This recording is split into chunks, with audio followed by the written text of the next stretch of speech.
Do you want to see something really scary?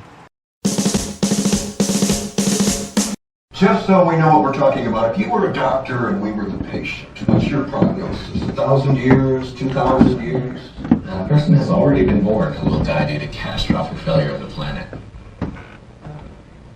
What did he just say? It's the end of the world. Well, that's cast rather a gloom over the evening, hasn't it?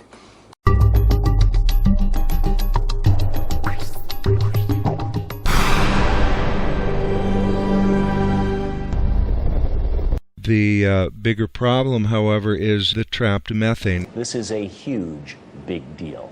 It's the end of the world. I don't know anything about their brain pans. See what they doing. People are starving. Children are crying. Animals are dying. Governments are lying to you. Now, if you will, accompany you in a journey to the future. The Earth is not simply individual components. It is an integrated system that we need to understand as a system if we are to predict the future. I don't know anything about their brain pans, but... Well, I do. I do know. Yes, all It's right. the end I'll of the wait world. till you hear.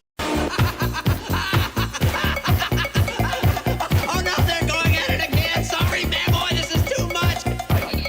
Icy ground. This is a huge, big deal. Methane is one of the strongest natural greenhouse gases, about 80 times more potent than CO2 over the short term, and there are trillions of tons of it stored right under the Siberian tundra where these craters are located. If what the scientists say about the origins of these craters is true, methane has already started leaking from the depths of the tundra, potentially setting up a scene for runaway global warming. The bigger problem, however, is the trapped methane. No, it really doesn't matter at all. Life's a gas. We can build cities, hospitals all over the world if we use resources. But if you conscripted all the money in the world, there's not enough money to build hospitals and housing all over the world. We have the resources. Money is an interference because it limits our ability. Quite frankly, some of the things that we're discovering should scare the hell out of us. Melting away, there is new and dramatic evidence of what's happening to our world. Melting ice and rising seas at record levels, and tonight we'll look at the impact already being felt. Basically, the planet has experienced two relatively stable states over the course of the last 2 billion years. Ice age, 12 degrees Celsius, global average, and 22 degrees Celsius above average hothouse, or Jurassic Park, or dinosaur days, or whatever you want to call it. Evidence that abrupt climate change is underway is provided by NASA recently, whereas it took the first 265 years of the Industrial Revolution. The first 265 years, from 1750 to September of 2015, during that 265 years, the global average temperature rose 1 degree Celsius. And in the next 4 months, it increased an additional 0.57 degrees Celsius. This is what the exponential function looks like. It's important to realize that the scale and rate of change that we're talking about now is several degrees, 2 to 5 degrees in just 100 years. So this is much faster than has happened in the last 50 million years. We're talking about unprecedented climate change and a very rapid, abrupt response from this ecosystem. There have been changes in the Arctic in the permafrost in terms of the temperature over time, not only in the shallow layers near the surface, but at 10, 20, and 50 meter depths, you're seeing changes that are even more rapid. That indicates that not only is there heating near the surface, but that this heat is being transported to depth very efficiently. The permafrost stores methane, as Richard was talking about. It's currently melting. It's warmer up there. It's like 5 degrees warmer up in the Arctic than it is. The average temperature of the world is only up a degree, but up in the Arctic it's up 5 degrees. And it's releasing 50 million tons per year, which is a billion tons of CO2, and it's obviously rising. If it all went, we'd basically all be dead. I mean, and it's happening now. And the problem here is it's accelerating. Once it starts generating, through this process or any of the other ones I talk about, once those processes generate more CO2 than we do, It won't matter if we stop completely. Yes, all It's right. the end I'll of the wait for world. you here. Dad, I know. I don't want to believe it. How soon is all this supposed to happen? And tonight there is new information that reveals just how fast the world's ice sheets are melting. The numbers are staggering. As early as 2030. Not only is water great, but food's incredible. And air, it's one of my favorite things. If it weren't for weed, air would be my favorite thing. Oh, wait. To breathe. Sometimes my out loud voice gets me in trouble. I want to talk briefly about two self-reinforcing feedback loops, either of which has the potential to cause human extinction in the very near term. The first of those is exponential rise of atmospheric methane, widely reported in the referee journal literature. Paper by Michael Jennings in Global Policy several years ago now. A suite, not one, but several amplifying feedback mechanisms or self-reinforcing feedback loops have been triggered. They're underway.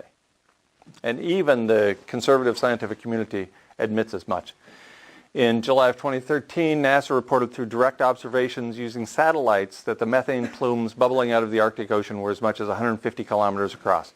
Imagine you're in a sailing ship, and as far as you can see in every direction, the ocean is bubbling. It looks like ginger ale. That's what a plume 150 kilometers across looks like.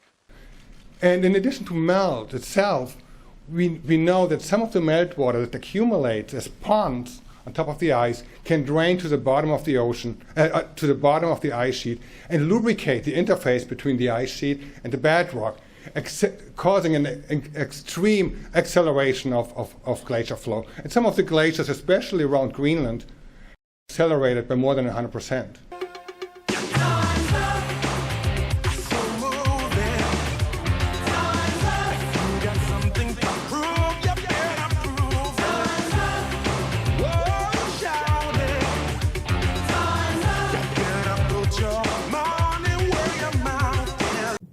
I think the conclusion is clear. We are in a position of potentially causing irreparable harm to our children, grandchildren, and future generations. This is a tragic situation because it is unnecessary. We could already be phasing out fossil fuel emissions if only we stopped allowing the fossil fuel industry to use the atmosphere as a free dumping ground for their waste. The cheater is always going to win. We can build cities, hospitals all over the world if we use resources. But if you conscripted all the money in the world, there's not enough money to build hospitals and housing all over the world. We have the resources. Money is an interference because it limits our ability. You extrapolate on that principle and then you realize, well, in every competition in life, the cheaters are going to have an advantage. They come up to me all the time. What should I do? I don't know. I don't know your expiration date. I don't think you should stop flossing your teeth, and I don't know what you should do. So my response to almost anybody who asks is, what do you love? And then I ask them the question, the one that sends them fleeing from the room as if their hair is on fire. What do you do?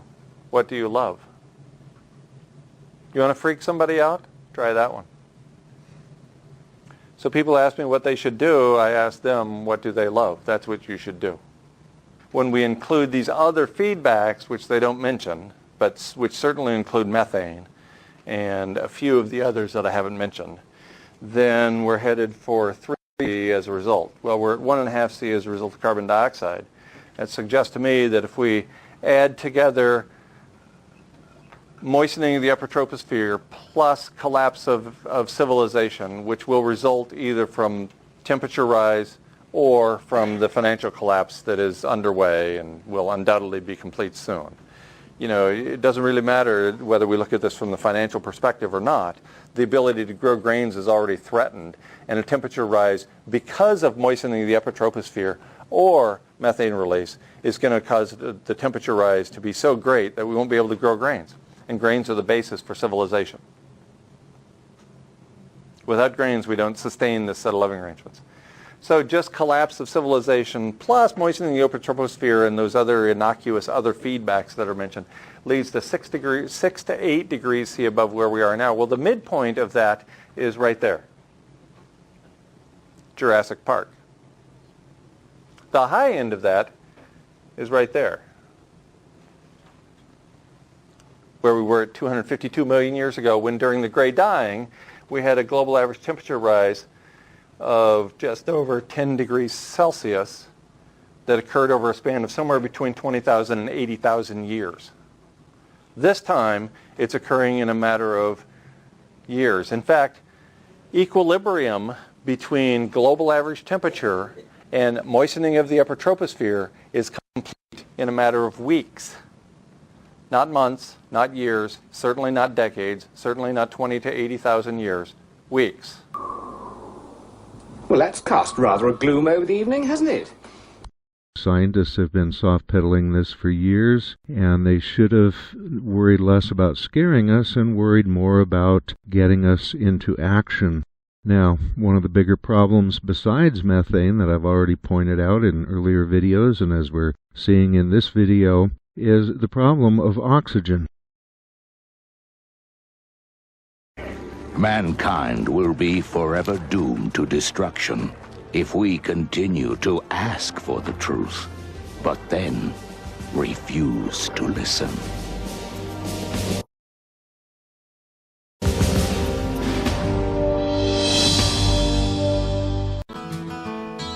Don't you understand what I'm trying to say?